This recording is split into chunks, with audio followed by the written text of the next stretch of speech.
আপনার হাজবেন্ড বা ওয়াইফ পরকীয়ায় আসক্ত, এর শাস্তি কি? আইন কি বলে? সাম্প্রতিককালে যেসব সামাজিক ব্যাধি ভয়াবহ রূপ ধারণ করেছে তার মধ্যে অন্যতম শীর্ষে রয়েছে পরকীয়া বা এক্সট্রা ম্যারিটাল অ্যাফেয়ার্স। এটিকে সামাজিক ব্যাধি না বলে ব্যক্তির চারিত্রিক ও নৈতিক অবক্ষয়ের চরম রূপও বলা যায়।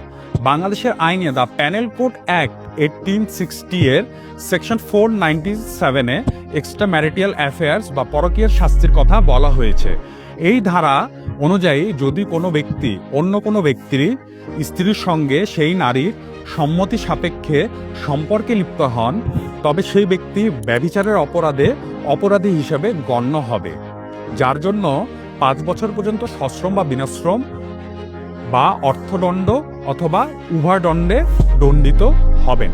তবে এক্ষেত্রে পরক্রিয়ায় জড়িত নারীর কোনো শাস্তির কথা এই আইনে বলা নেই। বলতে গেলে আইনের বিধান অনুযায়ী স্ত্রী পরক্রিয়া করলে স্বামী তার বিরুদ্ধে মামলা করার সুযোগ পাবেন না। এই আইন অনুযায়ী শুধুমাত্র পুরুষদের বিরুদ্ধে মামলা করা যায়।